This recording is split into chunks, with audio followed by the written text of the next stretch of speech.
Hello दोस्तों। तो आइए शुरू करते हैं आज की कहानी हॉरर स्टोरी के साथ। कहानी की शुरुआत होती है एक दिन से।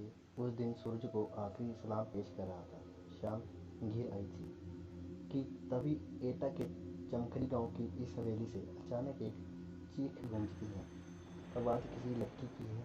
कहती है, मुझे हवेली से मत निकालो, ये घर मेरा है, वरना मैं तुम सबको बर्बाद कर दूंगी।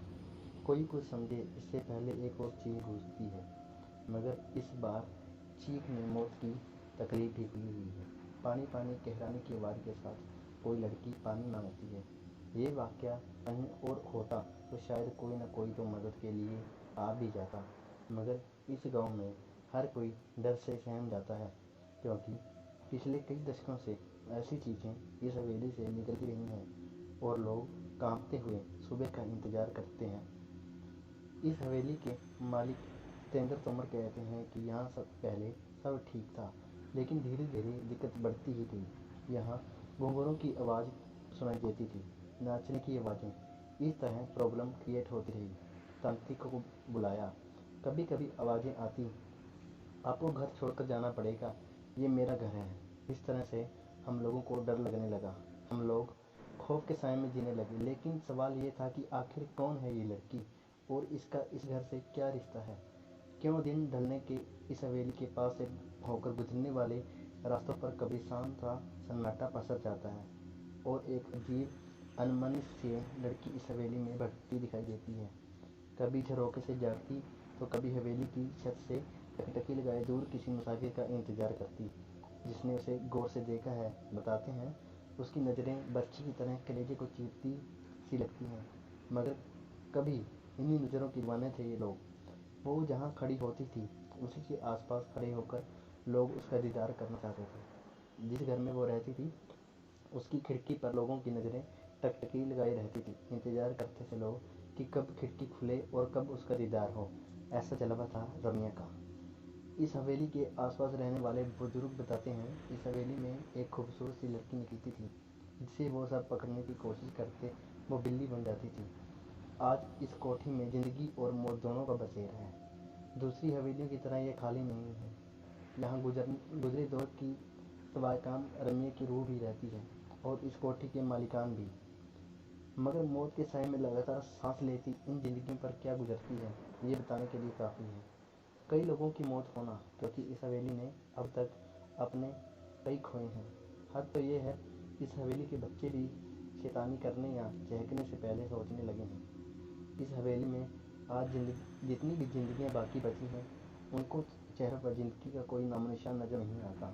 एक खूबसूरत मगर खौफनाक चेहरा उन्हें लगातार नज़र आता है, एक टक घूरता हुआ, शायद यही पूछता हुआ कि इतने लोगों की मौत के बाद भी क्या हिम्मत बाकी है यहाँ रहने की। मगर रमिया आखिर क्यों इंतकाम की आग में झुलस रही है?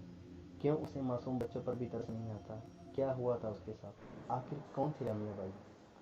रमिया बाई, उसकी पायल जब छनकती थी तो लोग दीवाने हो जाया करते थे। हर हवेली का मालिक अपना भला करता था कि एक ना एक दिन इस घुंघरों की आवाज़ सिर्फ उसके लिए थमके। बात करीब 200 साल पुरानी है, जब रमिया इसी हवेली में मुजरा किया करती थी। रमिया की दीवानों की हैसियत में इसी इलाके के दो सगे भाइयों का नाम भी शुमार हुआ करता था, जो तकरीबन हर शाम उसी के पास गुजारा करते थे। मगर रमिया उस बला का नाम था जिसकी खूबसूरती और हुनर के आगे क्या रिश्ते और क्या नाते पल भर में बिखर जाते थे। और यही हुआ उन दोनों भाइयों के साथ भी। रमिया को लेकर दोनों इस कदर जज्बाती हुए कि एक दिन एक दूसरे की जान के दुश्मन बन गए। और जब रमिया ने बेकाबू हालात काबू में करने की कोशिश की तो गुस्से में लहराता एक खंजर रमिया के शरीर में उतर गया। दरअसल ये कहा जाता है कि दोनों भाइयों की लड़ाई में रमिया बीच बचाव करने आ गई थी।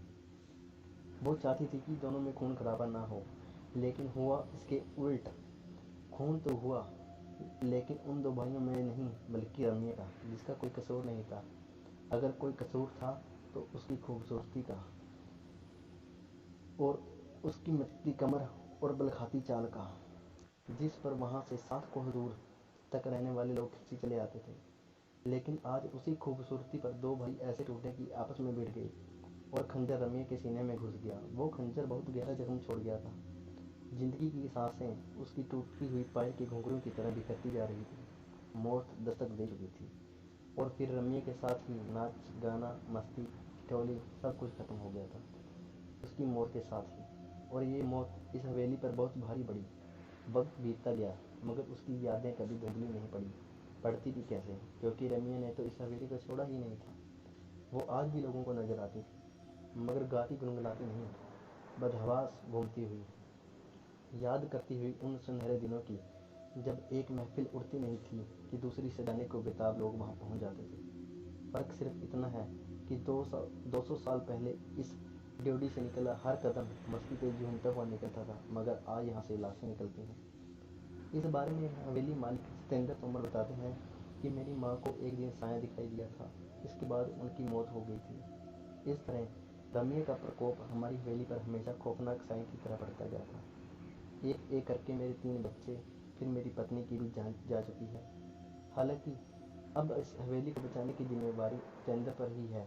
वो एक पढ़े लिखे इंसान है और इससे पहले वो भूत प्रेत जैसी बातों को मानते भी नहीं थे, मगर आज जब वो अपने परिवार पर नजर दौड़ाते हैं तो हर रिश्ता अधूरा नजर आता है। वो जिंदा है मगर पत्नी नहीं रही, कोई बच्चा जिंदा है तो माँ मर चुकी है, भाभी है मगर भाई जान गंवा चुके हैं। कहते हैं कि तोमर परिवार से पहले इस हवेली में गुप्ता परिवार रहा करता था।